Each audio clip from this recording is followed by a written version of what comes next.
Call the meeting to order for the Vermillion School District 13.1 meeting of February 11th. Sheila, would you take attendance? Fairholm, Olson, here. D. Peterson, here. J. Peterson, Swaysinger, Here. Will you join me in saying the Pledge of Allegiance? Pledge allegiance to the flag of the United States of America and to the republic for which it stands, one nation, under God, indivisible, with liberty and justice for all.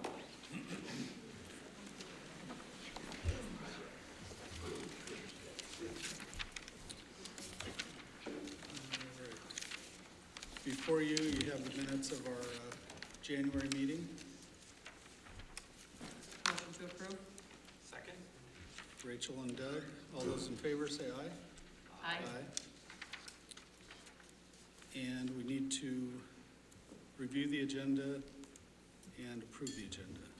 Any changes, Mr. Alvin? No additions or deletions, no. Okay. Need a motion to approve the agenda. So moved. Second. Doug and Rachel, all those in favor say aye. Aye.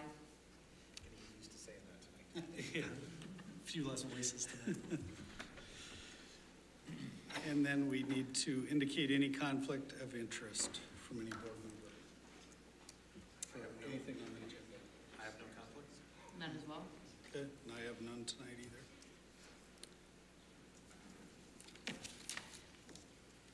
And then we're at the section of the meeting where the visitors to be heard. If there's anybody in the room tonight who would like to speak, citizens who desire to speak before the board should use the microphone at the podium. State your name and limit your comments to 5 minutes in duration. No board decision will be made at this time. Do we have anyone tonight? Seeing none, we'll move on to Tanager happenings. Our first guest tonight will be the administrative team who will be talking about the state report card. So I'm not sure who's first, but are all of you? Okay. Yeah.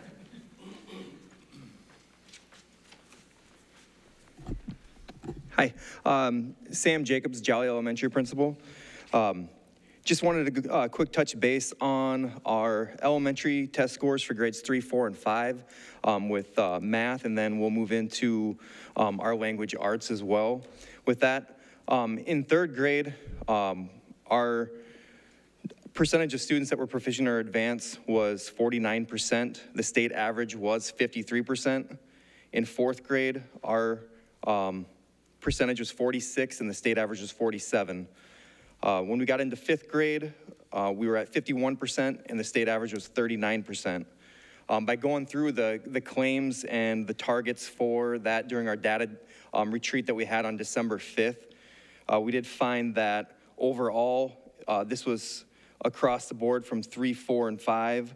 Our students really struggled with place value and geometric measurement and concepts.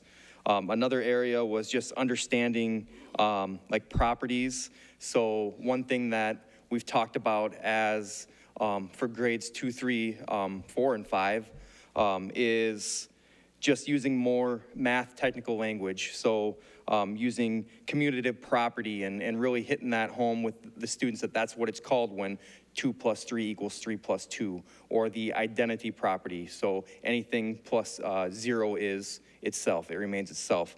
So we think that sometimes the students, they may get some of the concepts, but when they're tested on it and it uses certain language, we just need to be more aware of that as well.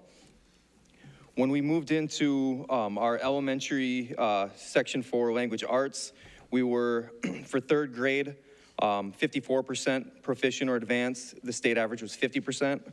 In fourth grade, we were at 58%, and the state average was 49%. And then fifth grade, we were at 65%, and the state average was 51%. So our language arts scores were fantastic. I think that one of the reasons why that is our elementary staff overall from Jolly, Austin bringing it up to Jolly does a nice job of identifying those students who need the extra support and get them into their title services and those early interventions. So something that when we were looking at that, that was across the board, except for in 5th grade, because in 5th grade, they didn't identify any claims or targets of need because they were it was high scores in that for grade 5. Something that we know we need to do is just, and this is in a lot of districts from what I hear around the state, is just reading informational texts.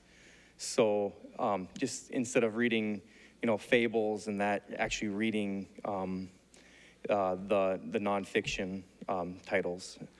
And then another thing that we'd like to do is just get some more writing within our curriculum as well. So, but I'll let Mrs. Johnson take over from here.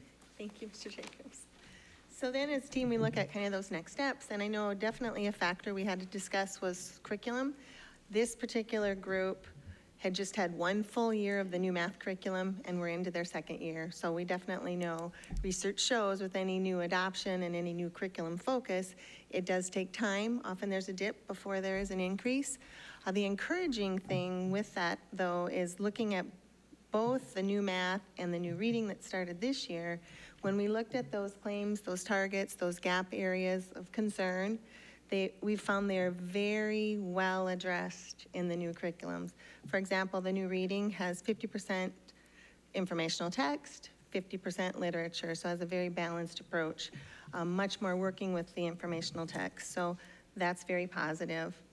And then with the math, we find that this new inquiry-based early elementary curriculum that we went with in kindergarten and 1st grade, we're looking very closely at how it sets up that foundational understanding of place value. And it's got a whole different approach, much earlier, much more rigor. As I'm in the classrooms and watching those teachers teach that math, I see how that place value is much deeper in content and started much earlier. So hopefully we'll see a couple years down the road, those scores just continue to come up. Keyboarding is another factor we did discuss as a team, the fact that we no longer have keyboarding instruction at K1, and that with Smarter Balanced being in an online test format and some short answer essay, that we think that may be a factor, especially for those 3rd graders, 3rd and 4th, just getting used to what the test really looks like and that those technical skills in that testing format. So good conversations, good opportunities for growth discussions, and looking ahead to making things even better for our kids. So do you have any questions? Okay, thank you. Thank you.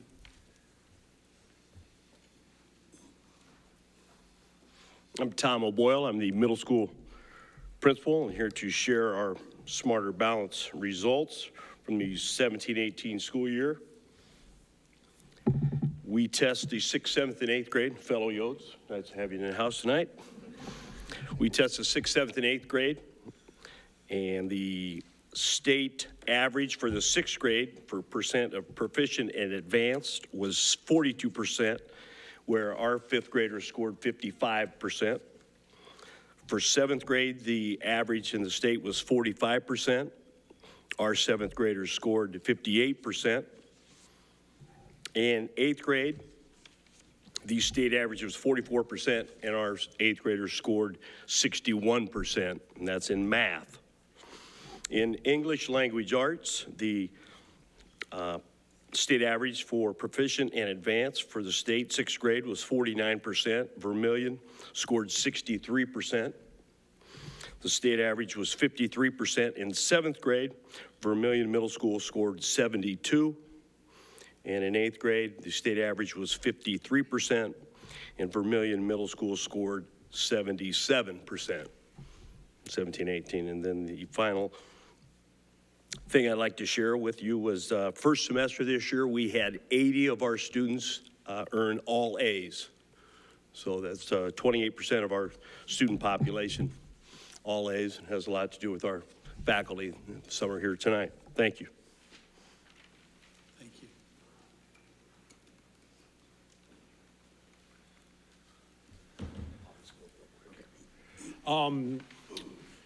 Being that I'm leaving, I won't be here next year, I held down the fort, and then I had Jason go to the data retreat. So I'm basically going to let him talk about the results they went through and looked at that, so forth. The major concern I have with the Smarter Balance testing at the high school is we only do one grade.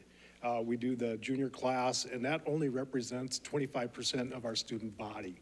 So it's kind of tough to make judgments about, in some areas we were low, but is that a reflection of everybody? And so it makes things a little tough, but we still have to look at the data, see where our low areas are, and find ways to look at the curriculum and try to match it up so that the kids can do better. But I think the state has to come forward and maybe even do a freshman junior year or something like that. But it's just really tough to make any real concrete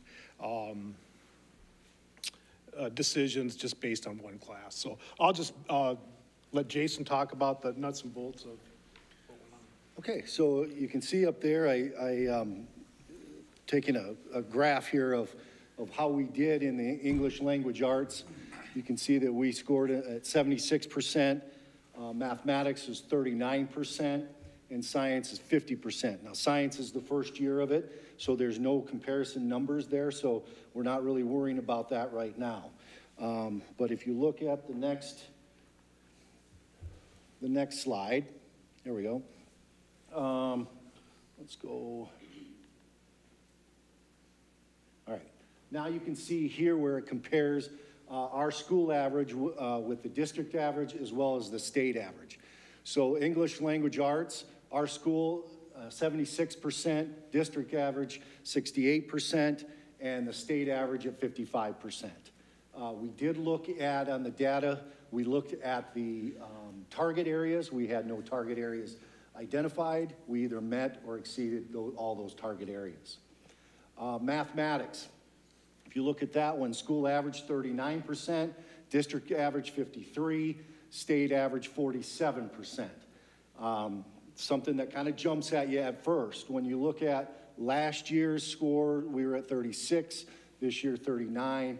We've already started diving into some of those target areas, looking at whether are they just a high school level curriculum issue, are they district-wide? There were preliminary findings that some of those were all the way through. Concepts in algebra versus geometry and things like that. So we're digging deeper into that to increase that mathematics one. And then science, like I said, it's only 1 year, but school average 50%, district 60, and state average 46%. Let's see if I have. There's kind of a performance over the last 3 years, the top one being English, and then the bottom one being the math, where you can kind of see we dipped, and then we're starting to kind of work our way back there on the mathematics part. But that's why we do the data, so we can identify those curriculum areas, those content areas, content standards, and look to improve those. Any questions from the high school? Do you think what you've dug into, we're far enough along that we can see implementation of things for next fall? I think there's some things, yes. And we've already started in our PLT time, we've already started addressing some of those things with our math department. Yep. Okay, thank you. Thank you. Thanks.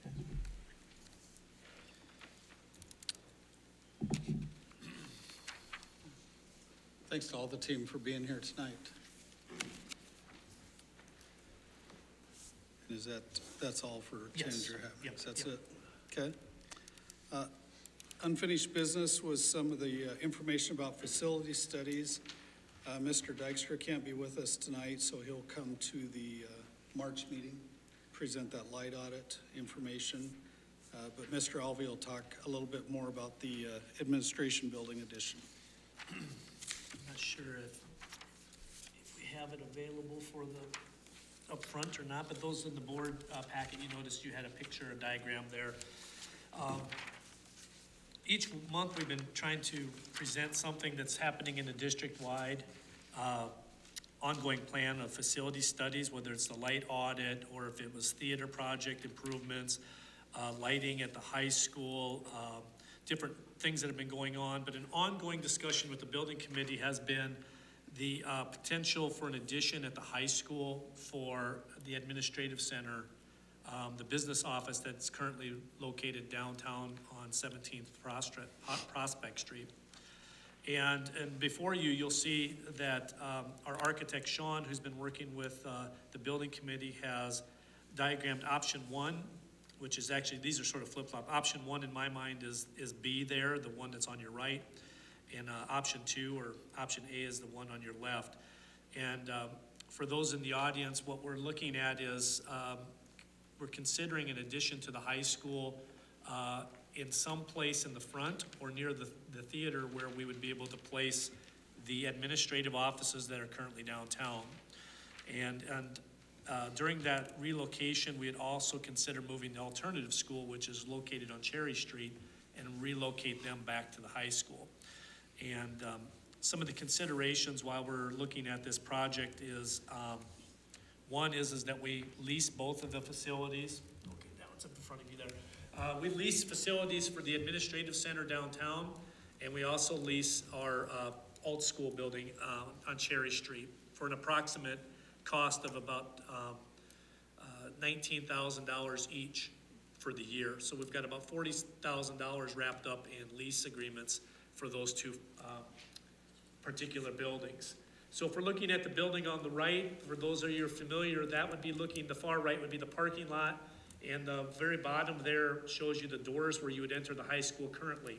The shaded area with all the boxes that you can't really see what they are at this point, those would be the administrative offices for the superintendent, business officials, payroll, accounts receivable. The same office space that's currently housed downtown would be squeezed in there along with the resource officer. And the facility diagram on the far right also allows for a secured entrance so that students now that come up to our building have to be buzzed in, looking through a camera to be buzzed into the office. This way they'd be able to come in through the doors, check into the office, exit out through the next set of security doors, and then be into the building like they have currently for many, many years. The one on the far right shows how it sort of curves around the north side of the theater, and that's where the big block that you see at the top of the picture there would be where the alternative school would be located. So we would still have the alternative school segregated somewhat from the normal high school setting, but it would have its own entrance and exit, but it would also have the capability of coming right through the normal cafeteria at the school. So that is kind of the design on the far right that is about 6,000 square feet and offers a secured entrance coming in from the student parking lot. If you're looking at the view here, which is option A, that is at the direct north of the one wing of the high school. Most of you would recognize the very top of the picture as be where the bus drop-off is at. And that location is being considered primarily because it's a little bit cheaper to build in that location than it is on option B over to the right. It houses the same amount of amenities, in other words, the same office space, the same alternative school, the same restrooms are located on the left picture as the right picture. It's just in a slightly smaller footprint. The differences that we're studying at this point is one is the locations. Is one more advantageous than the other? And secondly, obviously cost is a consideration. And when we're looking at the cost of either of these buildings, the building on the right will be slightly more dollars because we're attaching to the whole front side of the current theater and around the north side of the theater. And it's sometimes more complicated construction-wise to adhere to an existing building. And then you notice in option A there that we're only adhering to one small section of the current high school. Both of them offer us secured entrances. Both of them offer us having all of our staff underneath one footprint or one building. And both options allow for the alternative school to be placed at the high school. So at this point, the building committee will continue to study both options and bring recommendations back to the school board. A potential timeline for either one of these projects would be that we would study this for the next month or two, have drawings of plans and bids raised before the middle of summer, with the idea that we would be able to go out and bid these out, and if they came back at a favorable cost, the board could accept bids when school started in the fall of this year, build over the course of the winter, and by August of 2020, next school term, it's potential that we could have the addition of the administrative center at the high school. Now, obviously, a lot of things have to fall into place during that time to make that happen, but the building committee is in the stages where they're looking at all these pieces of this, this project and bringing back proposals to the school board. So just wanted to kind of get all of those options out tonight once again, and take any questions if you have any.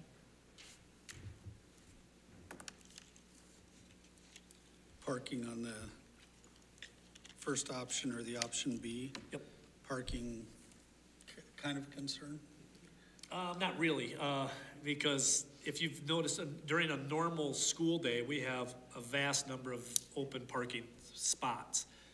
We would probably need to secure some closer to the building for visitor or 10-minute parking for parents that are coming just to see kids or just to see the office staff.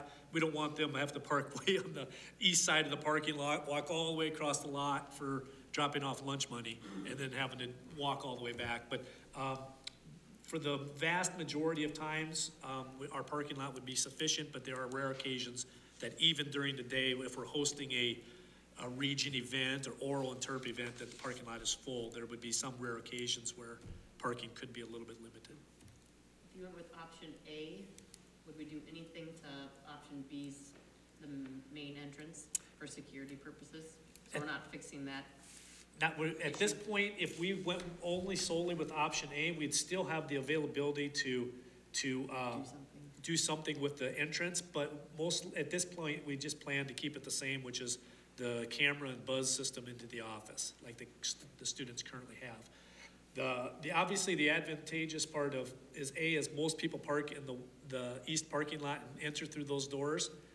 And if we are located in the front, it's going to be a little bit of a inconvenience to park and come find us, or they have to park in the front of the school and come in through that way. So that is a consideration the building committee will have to look at. So if security was your top concern, option B kind of addresses it two ways. Correct.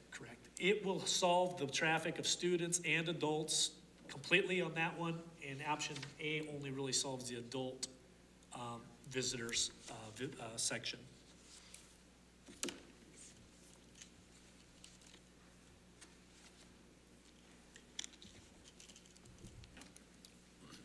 It's you guys that are the building committee, right? Shannon. Okay, so I know you guys have been looking and thinking, so we look forward to hearing more. And option B is a slightly diminished from the first plan we saw, right? Correct. In square footage? In square footage, it was 8,000 or 9,000 Yep. originally. Yep. And what do we currently have? In our current facility, there were about 2,700 in our office downtown, and then another 2,700 or so at the alt school. So this footprint would be slightly larger than both when you add the hallway space, the bathrooms, and the storage units that we want to have, or the storage space.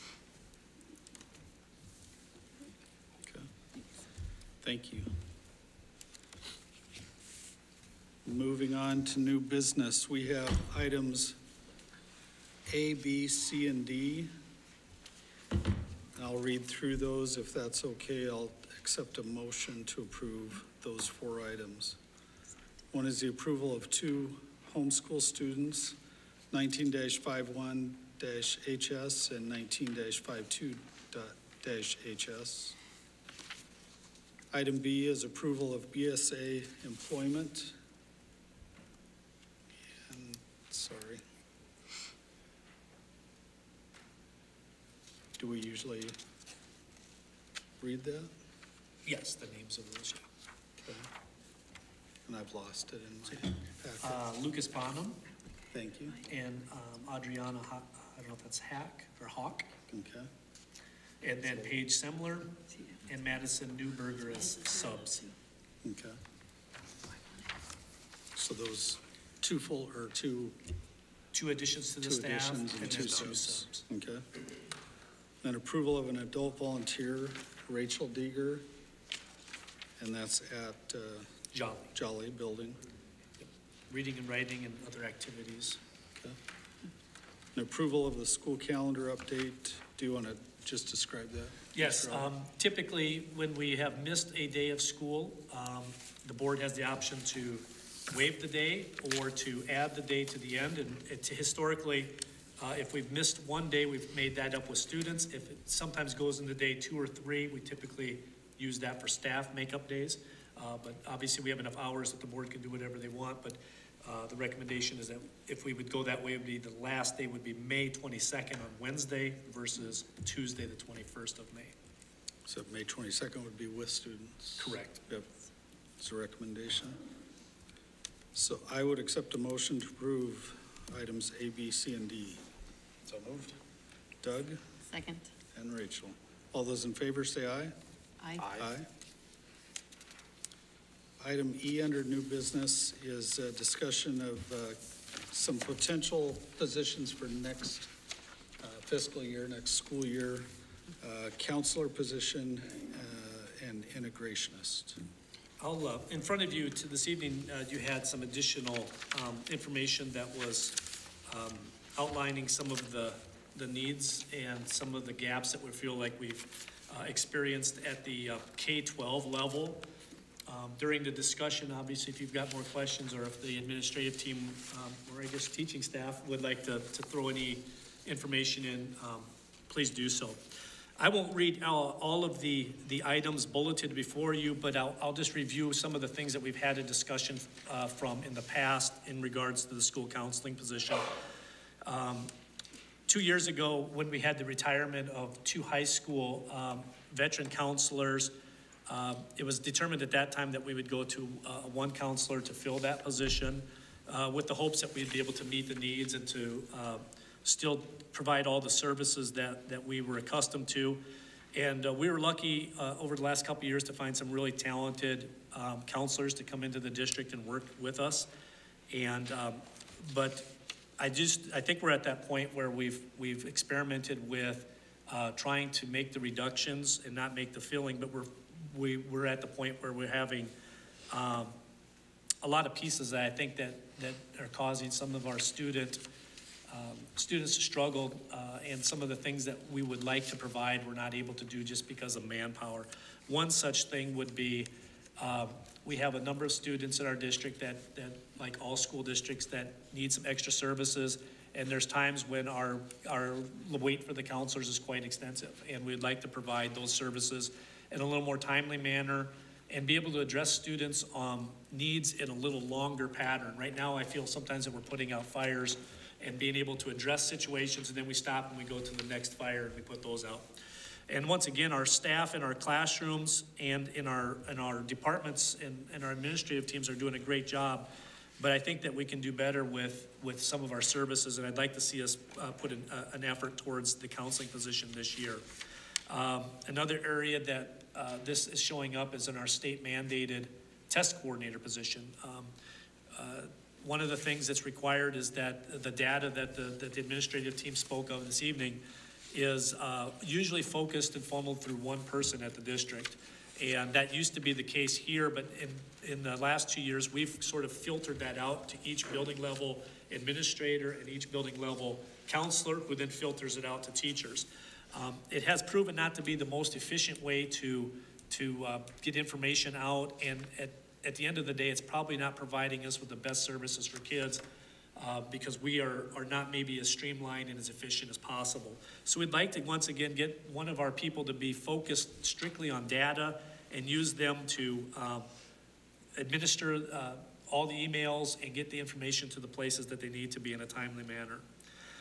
Another section that I think that the teachers might be able to back us up on is that we're asking, our teachers are asking for more help in the classrooms today than maybe some of the time in our recent history. We have some challenges that face our district that require our teachers to come up with some specialized instruction. And sometimes they ask for our school psychologist, our school nurse, or our school counselor to come in and do some observations and give suggestions on what would be good strategies for a particular student's needs.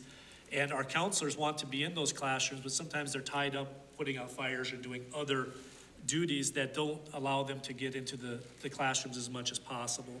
And I'd like to see us have that cooperation more, that teachers can get back to teaching and having some of the resources at their disposal. Currently, we have Lewis and Clark behavioral services in all of our buildings. They're seeing students on a regular basis, and I think that sort of demonstrates the needs that we're seeing in our society today, that sometimes our young people come to school with needs, and we just have to have extra resources to deal with those. And I guess finally, just the last few things that I wanted to address is that I think that we have found that in our situations with homeschool students in our district, that sometimes if we had a better connection with some of our folks at home and were able to intervene a little sooner, that maybe we would see some of those young folks staying in our school district and not potentially choosing homeschool as a different alternative to public education. And sometimes our administrators and our counselors aren't able to go do the regular home visits or to be available to maybe do interventions or try some of the things that they would like to try to do with students before they leave our school system. So it's my desire that with this new counseling position, we'd be able to reinstitute the home outreach program where those students that are most at risk in our elementary, middle school, and high schools would have a liaison at the school district that would be contacting parents and being a little bit more of a resource and maybe doing home visits and giving mom and dad some extra help and resources. Some of our folks are craving that, and we haven't been able to provide that just simply because we're understaffed at this point. And I'd like to think that if we had that outreach piece in place, some of the homeschooling options that have been explored this year maybe wouldn't have happened, and some of those students would still be in our building. And then, of course, you know, that's good for the student, and that's good for us to have more students in our building. So that's a nutshell of the counselor position that we feel like we've been advocating for. So I'll take questions on that specifically if you've got some. Or if you have something that the administrative team or teachers could answer, that would be okay as well. I guess we've talked about it several times, several years coming. So this what you would envision being placed at the high school? Correct. Administratively, we haven't completely outlined what this would look like, but in small discussions, we've figured this person would be housed out of the high school, simply because that's where we've had our most serious mental health needs at this point. But that person would be available to be at any of the buildings at any time that they're needed. They would also be assigned certain tasks from the administrative team to help with the test coordination, or maybe they're part of a data collection team, or maybe they're going to be working on some initiative. But that person would be responsible to check in with each of the administrators and the counselors in those buildings to say, hey, I need a little help this week. I've got a particularly tough case. Can you teach my guidance class while I deal with this family's issues or this student's issues? So this person would have a more flexible schedule than some, but trust me, they'll be busy.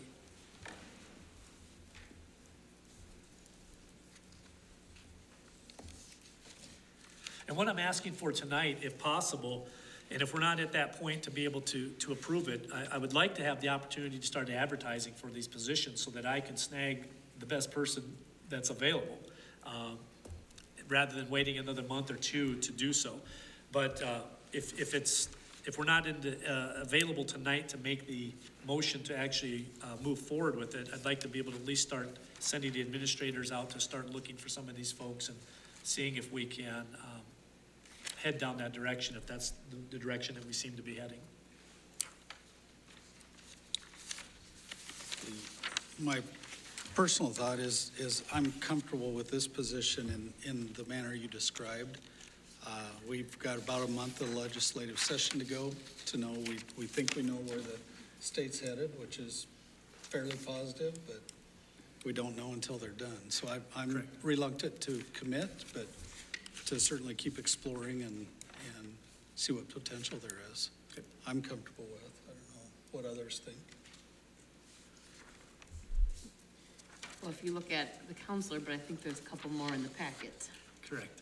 So you, So are you prioritizing this one over all three, or Well, that's, I mean, you have a few more in here that you I want do. to propose, so. If I were, and I'll explain the curriculum and tech integrationist position, which is next, and talk a little bit about that one. But obviously, the vital concern is counseling, because with the items that some of our counselors are dealing with, whether they're self-harm or if they've got abuse and neglect issues, those things are happening in our district just like they are in other districts across this state and across this nation.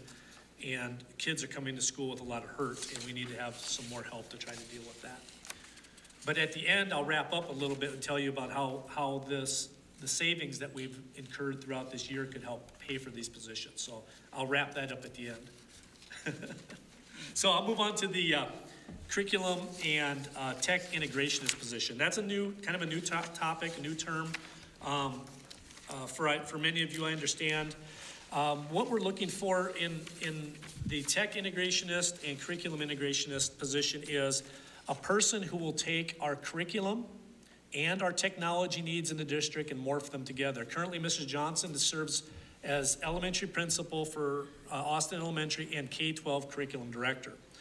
The problem with that is that we've tasked Mrs. Johnson with more duties this year and last year than we've had in previous years, simply because we're having growth in the elementary, which is outstanding. We're glad to have that issue, and we hope that it continues. But it does create an issue in terms of her time and management of our curriculum.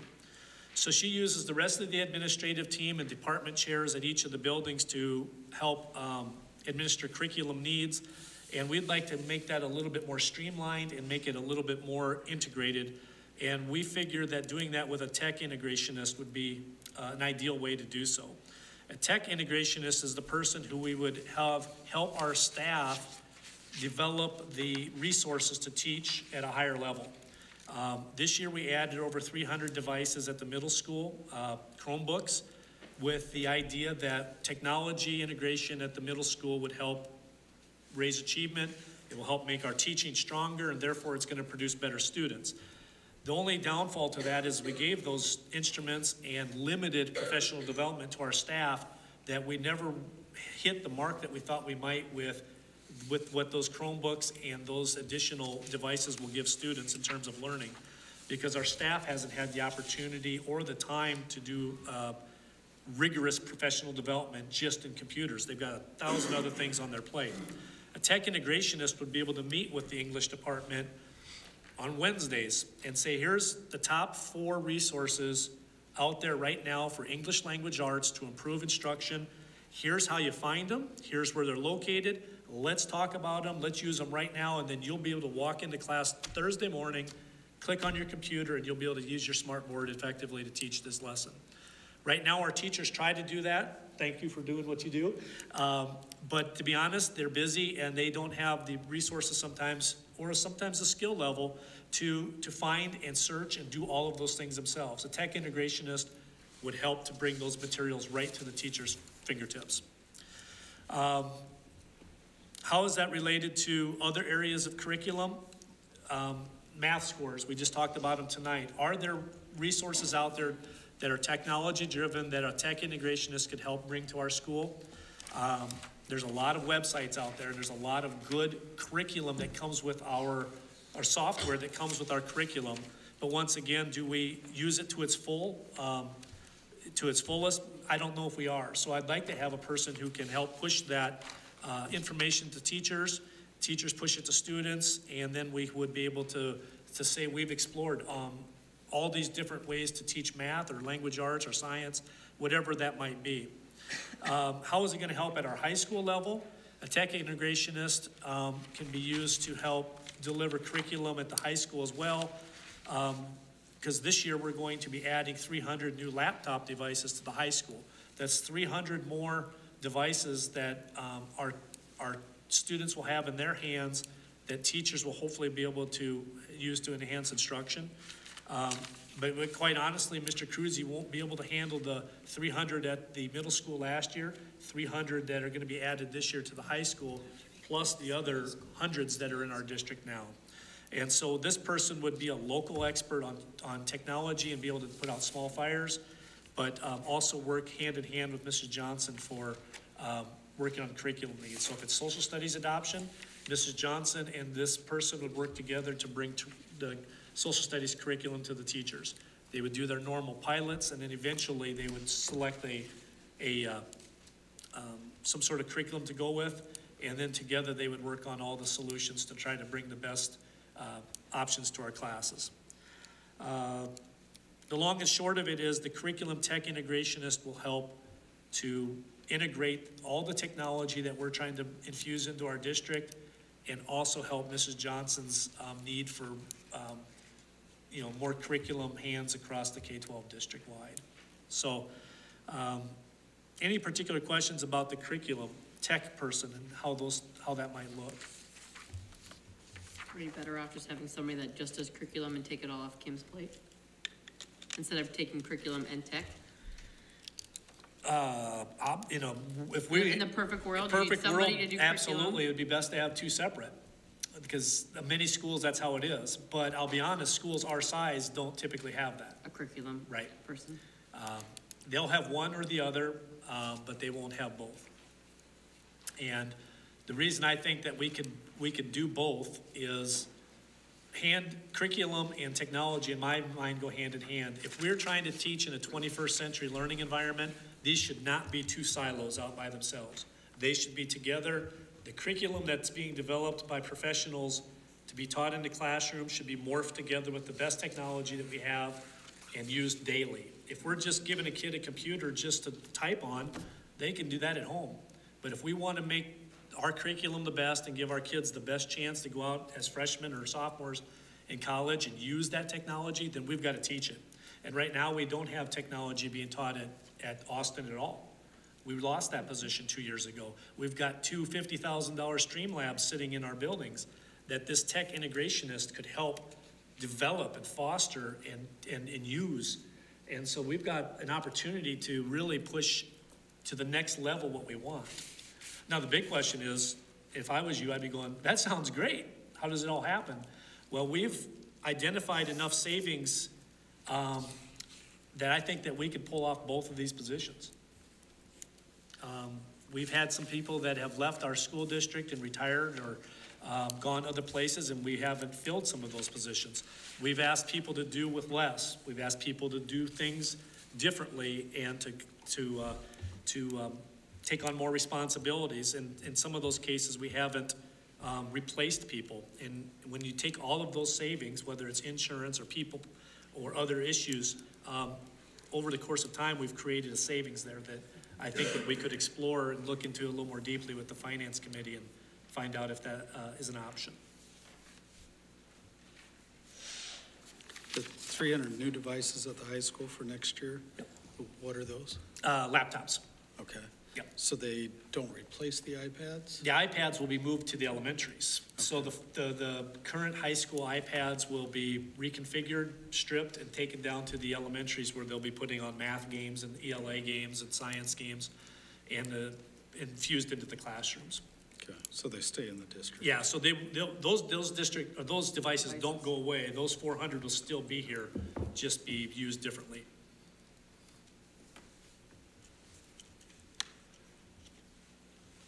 So what's the degree requirement and typical salary for a tech integrationist? That is varied depending on where you're at. If you're in a large school district, it's like a curriculum director. If it's standalone, you might have a curriculum director or a integrationist that makes $50,000 to $60,000, and that's or more, depending on which district you're in, of course. And that's why you saw that I put down the curriculum and instruction, our job description in there for you to just show you what Kim does. some of the things that are listed there would now become the work of the other person, whoever would take that.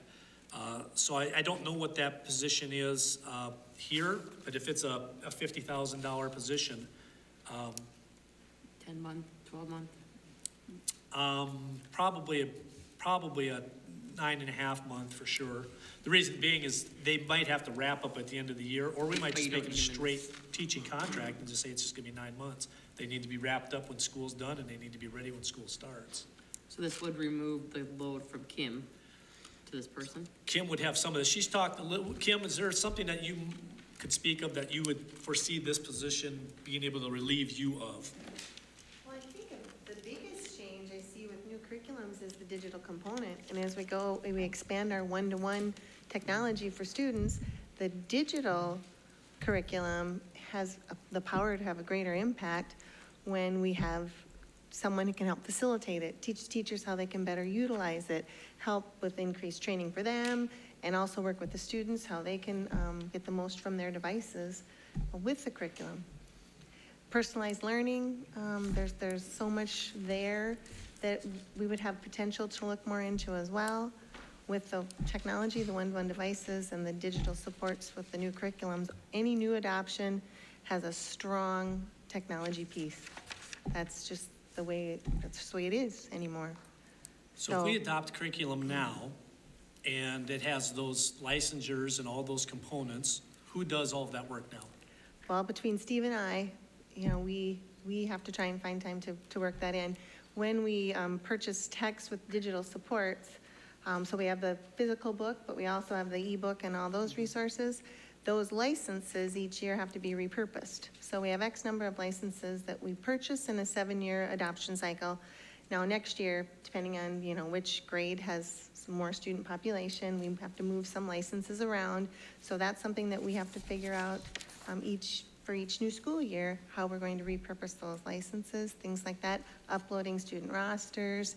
Often the teachers end up having to help with that if Mr. Cruzy's too busy at the start of the year with all the new things going on.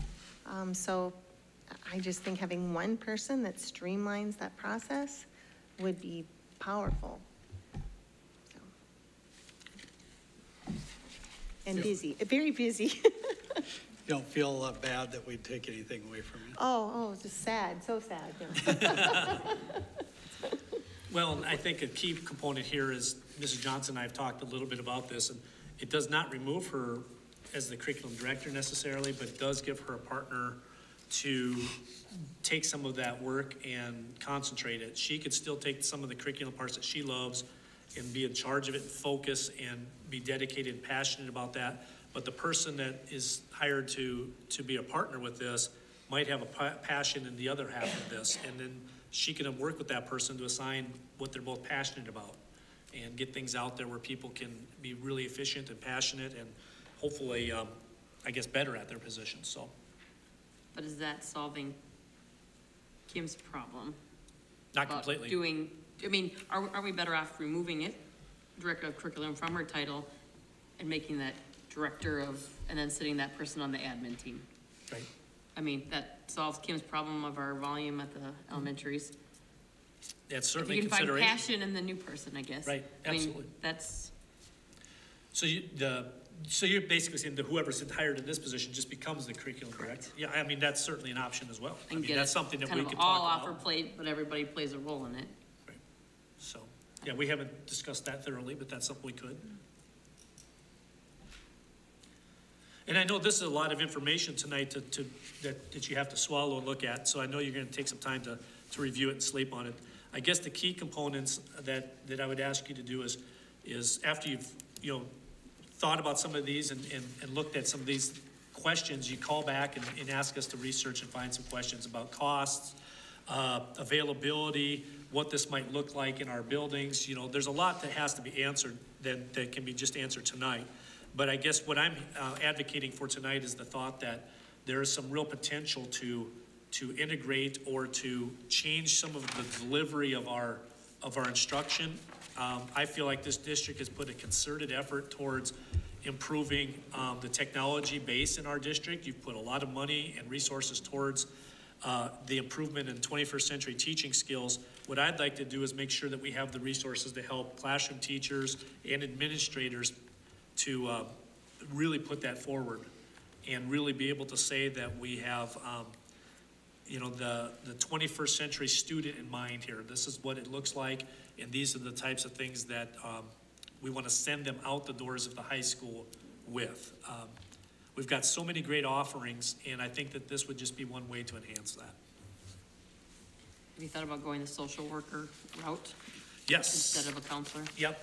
But to be honest, I have not done School counselor? a great study in terms of the comparison of cost between those two. Social worker versus counselor, either one would be an asset because they could both bring a skill set to help some of the situations that we're dealing with, so. I can just bring like an MSW or something? Yep. Good question. Yeah, I think the counselor need is clear. I want to see the savings and everything. Yep. I would probably, looking at other things we're doing, try to move the testing component away from that. Yep. Maybe move that into whatever this other position is. The technology one, I'm very mixed on at this point, and it's, I trust and think the classroom instructors, they know the content, and we should never let the technology drive the objectives of what you're doing with your students. It always has to be what I want to do, and then find the technology to serve that. I understand that's what this position does, but when I look at that salary and I think, well, what if we had 25 $2,000 grants? Within 3 years, every teacher could cycle through that program and have a pretty good professional development opportunity, and then we would actually have 80-some, people who are specialized in content and have a technology development for their content. So that's where I think about it. There are a lot of things that are broader than that. The Streamlabs, I've talked to you, I want to see us using those more and more, how we do that. So I just want to think a little bit about that because there's pros and cons. But the counselor, I think is something we need to move on sooner rather than later. Question, as long as the admin team is here, just a question from me. A couple of you were here when we did have full-time admin team dedicated curriculum director. Thoughts? Was that better when that was a peer, or was it better when you controlled it within your building per se, with the assistance of Kim? Just any thoughts or? Okay, so that means Jason and Cameron and Kim. I felt like when we had that position, Vermillion School District was always out in front of things curriculum-wise at the state level and even in surrounding states. We were just able to get out in front of a lot of things way ahead of time because of that ability to have that person's expertise in that area. Yeah, I don't know how Kim does it. Those two positions are being just a building principal is overwhelming. She's going to grow more students. With more students, you get busier with a lot of other things that the students bring in. And Kim, I don't remember timing-wise. Were you principal for any years prior to taking over curriculum or not? It was a dual position. Always for you? Okay. I couldn't remember timing-wise. Okay. Thank you. Have a cookie.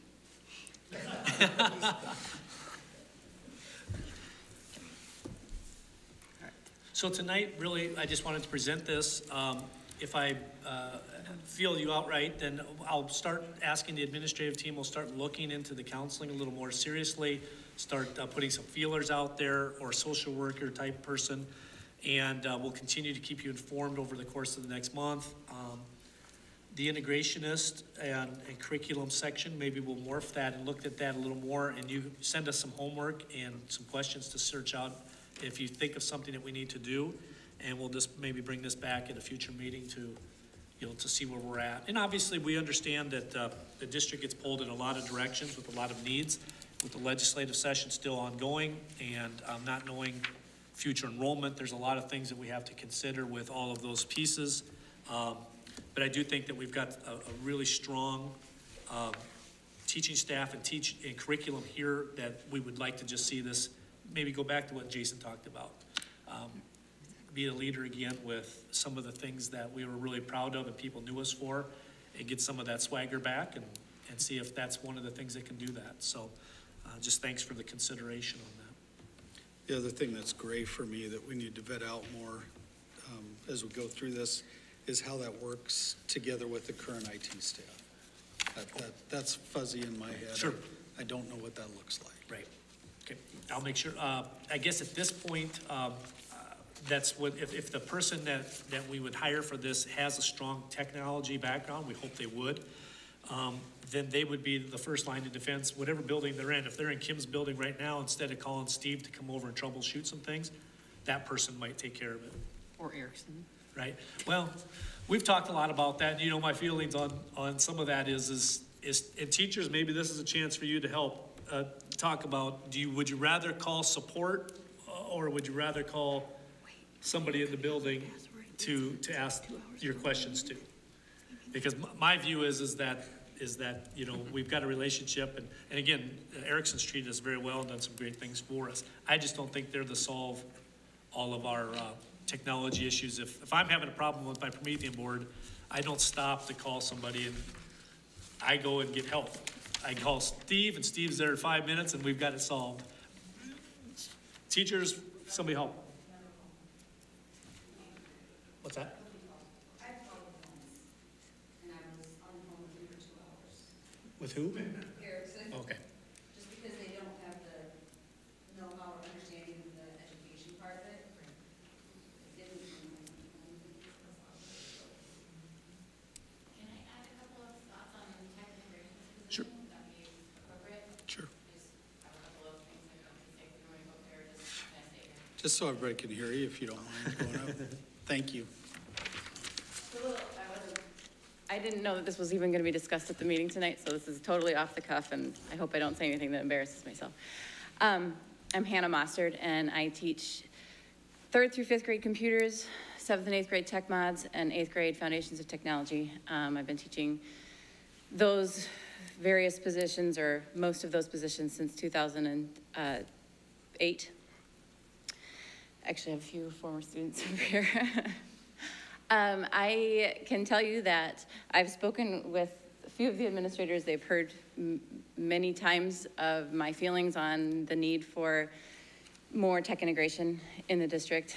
You know, if body language says anything, you can see me over there just leaning in and listening as soon as you guys started talking about this possibility of a tech integrationist in the district, because I see a lot of potential with the Streamlabs that we have, and I know that this was already discussed a little bit, but our district has so much potential, but I feel like there's maybe a little bit not as much structure on what we're actually supposed to do with some of the things that we have available to us, like those Streamlabs, and to Doug's suggestion of multiple small grants.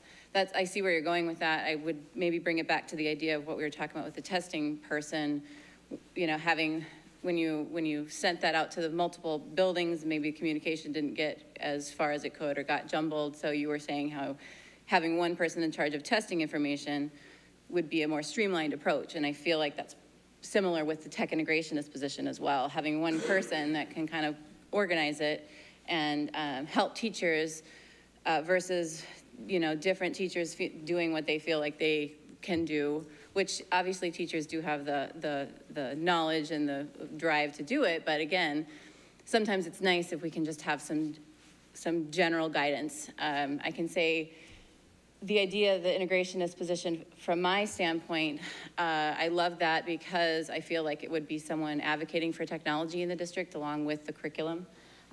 We have, currently I teach computer at Jolly, and I see my classes once a week for 30 minutes. By the time they come in, sit down, get logged into the computers, and then of course at the end of the class, get logged off and line back up. It's about 25 minutes or so of instruction, and that's once a week.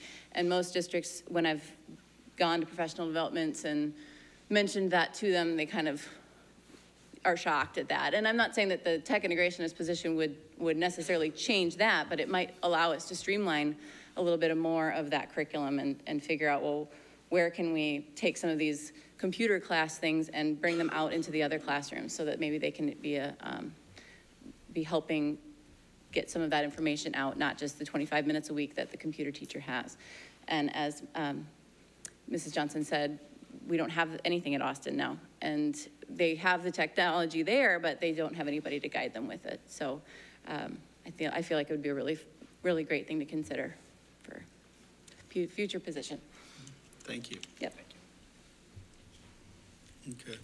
Do you have what you That's were all I looking needed. for? Yep, thank you. Okay. Appreciate the discussion very much. And then we'll move into reports. Mr. Elvey.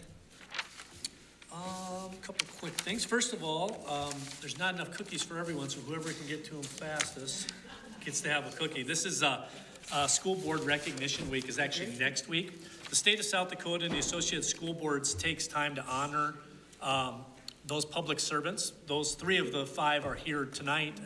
Our board president, Shannon Fairholm, is home ill tonight, and Jim Peterson is traveling for business. But on a typical night, you would find our 5 board members here serving once a month in this capacity.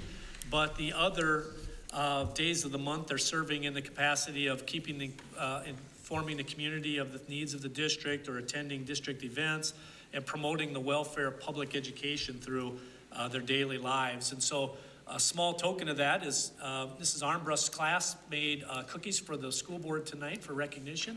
And we wanted to take a minute just to thank the school board for their efforts and thank you for leading the school district in a positive way. So thank you for your leadership.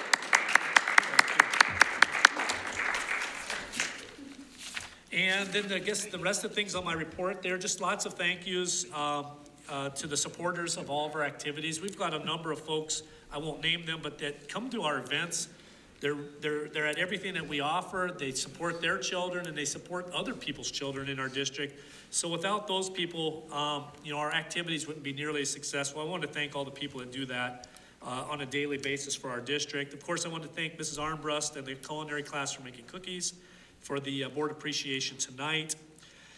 Just a couple legislative actions, things to be watching out for. We've asked our administrative team, teachers, to be kind of watching what's coming out of here in case there's something that we need to be on top of. House Bill 1109 talks about excluding wind farms from the other revenue funding formula. That'll be an interesting component. We'll see where that goes. At this point, that was lumped in with all other revenue. So I'm not really in favor of them starting to pull things out, because if they pull one out, what's the next thing that's coming out? So we're advising our representatives to vote that down or not support that. We think that the funding formula should be kept intact. House Bill 1066 requires high school students to take the civics test before graduation. In our school district, they currently do take the civics exam. They don't have to pass it to graduate, but our students in our school district are exposed through civics from elementary through high school and have a chance to see the immigration test before graduating. So it's not a big factor to our district because our teachers already take care of that, but that's just one that we're watching. House Bill 1008 prohibits certain gender identity instruction in schools. Gender identification continues to be a topic that's of discussion, whether it's the High School Activity Association or through legislation like this. Once again, we're sort of watching to see what happens there. House Bill 1232 lowered the compulsory attendance rate from 18 to 16. About 4 years ago, they made the mandatory age to attend high school through 18. After 18, a student was able to quit at that point. There is some discussion about lowering that back to 16. It's been an interesting argument in Pierre. There's some that have argued that they've seen more dropouts at 18 than they did at 16 because 16-year-olds that wanted to drop out had left school, attended alternative school, or dropped out, and at age 17 found out that they weren't getting jobs, had no life. They came back and attended school at 17, 18, and 19, graduated. So there's actually discussion on both sides of this, because at the beginning it looks like a slam dunk that you would never want to lower that rate.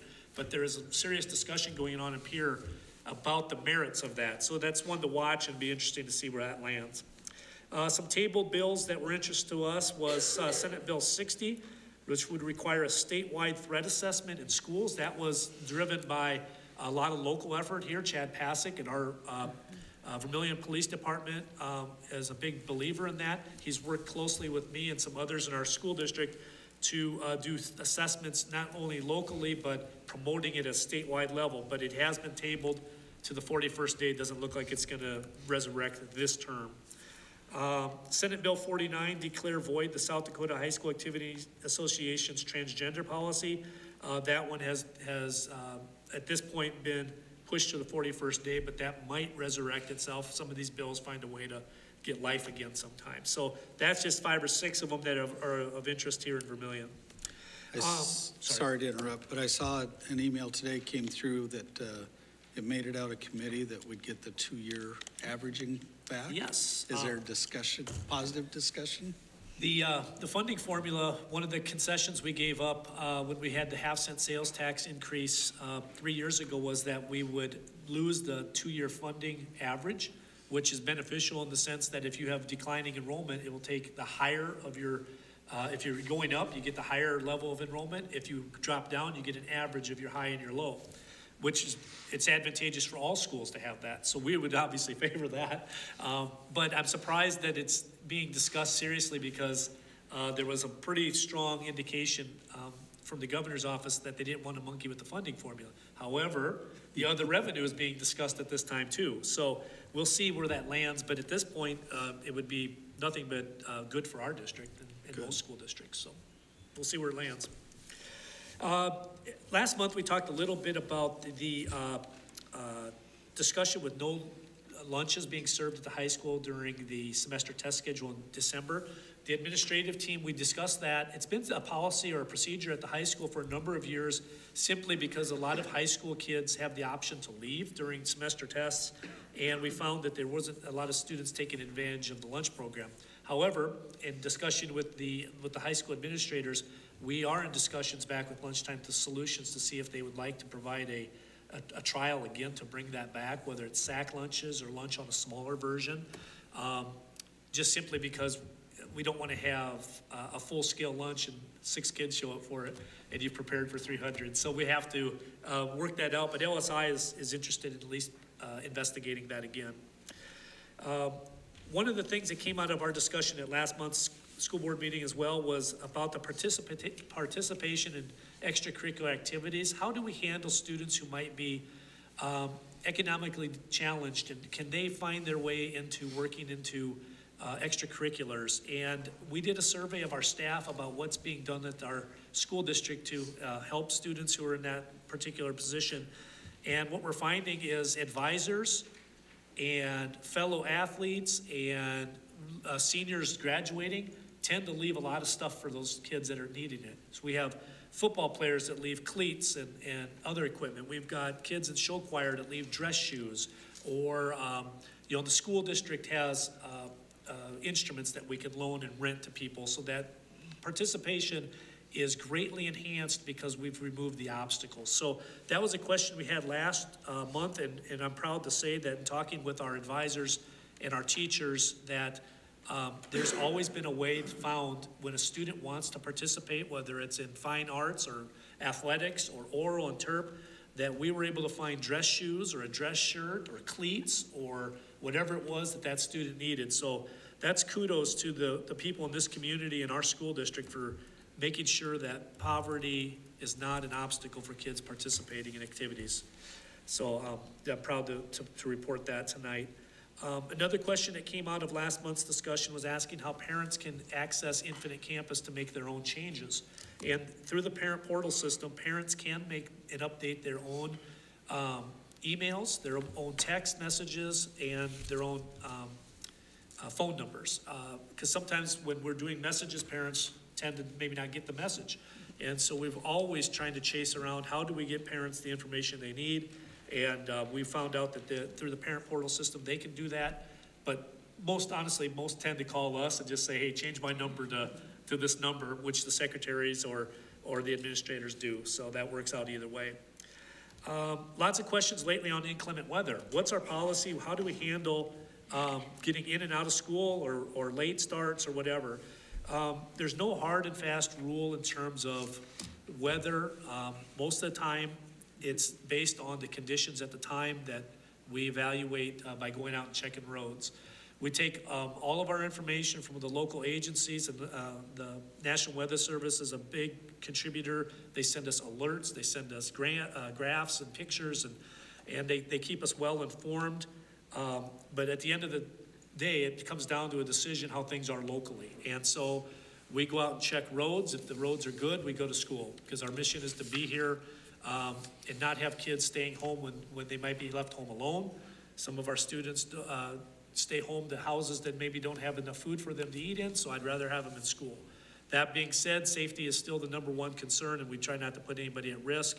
But if there's an event, I always stress that if the temperature's different where you're at, the road conditions are different where you're at, parents make the final decision whether to send their children to school. And they just need to call and let us know where their children are at and that they're safe, and we'll move on without them and welcome them back the next day. But ultimately, temperature, road conditions, all of those things are considered when making the decision, and usually a lot of sleepless nights prior. So. When's your video coming out? So I can Yeah, I tell you, the guys that are doing those good videos, I can't outdo that, so I might have to assign it to one of these guys. We have a good fine arts department. Reach out to them. So, but yeah, thanks to all the people that call in and tell us how things are in their part of the district. It helps us when we're making those decisions. So. And last few things there, Associated School Board's Legislative Day next week in Pierre. If you're interested in going, let us know. I think Shannon might be going to that. Of course, parent-teacher conferences this week, and no school next week on Monday for President's Day. And we are working on our principal interviews for the high school principal position. We have got some outstanding candidates, and we're looking at February 21st. Some of you are involved with that, and some of the community members and teachers are part of that, and we're finalizing some details on some candidates, but we're looking at the 21st of February, which is a week from Thursday. Recent accolades, Oral and Terp and One Act Play guys did really great at their contests over the last 2 weeks, and gymnasts finished 8th as a team this weekend. So lots of great things happening in the district, and we're proud to tell the story of our kids and our staff anytime. So thank you. Thanks, Mr. Alvey. Sheila, did you have any business manager reports? I don't. Okay, thank you. Other school board committee reports, I can report out for the finance committee.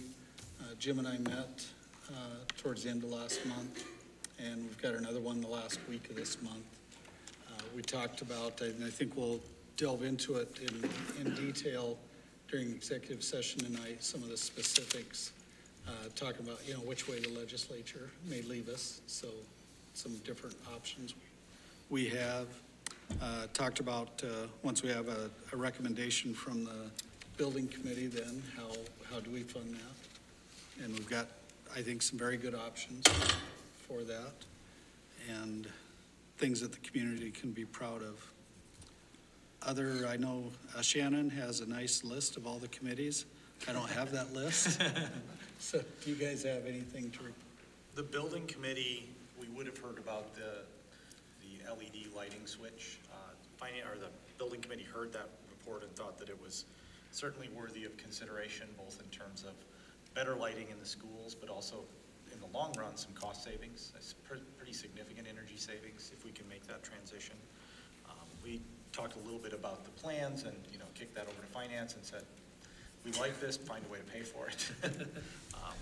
The Public School Foundation had their strategic planning retreat, and I think that was the 26th or so of January.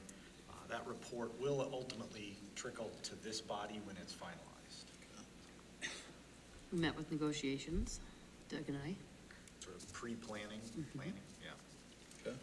And then I'm on policy and IT, and I'm just coming back from maternity leave, so we'll get those meetings here scheduled soon. Sounds good. I think we talked about it a couple meetings ago, but the foundation has a new website, correct? Foundation does have a new website, yes. So if you haven't checked that out, I enjoyed visiting with the consultants that were helping the strategic planning session. Very interesting. We're very fortunate to have a Public School Foundation that's very supportive, and they're always looking for input, who needs money, and who might be donors. So we're very lucky to have them, and a lot of community members give a lot of their time to make that happen. I don't think there's any other reports. Sheila, you want to do the financial reports? I do. Beginning on page 12 is the business manager's report. I don't have anything specific to note, but I'll sure answer any questions if you have them. Moving on is just the cash balance and also the tax receipt comparison. Again, just informational. Also in your packet is something that I do every year, and that's just the tax assessed valuation in comparison to the previous years. You'll be able to see actually what we went up as far as going into 2019. And that was 3.46. The claims do begin on page 17. So I don't think there's anything out of the ordinary. We're kind of rolling right along with those. Motion to approve the financials? Second. First from Rachel, second from Doug to approve the claims to be paid. All those in favor say aye. Aye. None opposed. Thanks for the report, Sheila.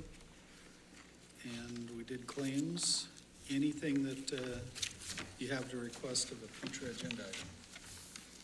Not at this time. I think our agendas will stay full. Yeah. This is a busier time of year as we move through legislature and everything going on.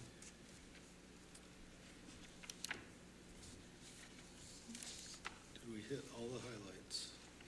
Yep. Okay. Next meeting is March 11th, right back here at the Neuharth Media Center. I'd like to thank everybody for coming. Appreciate your interest and commitment to the district very much. That's what makes a difference for the community. With that, I'll entertain a motion to move to executive session. We have to stay through. Thank you. For negotiations, citing SDCL 1-25-2, subsection 4.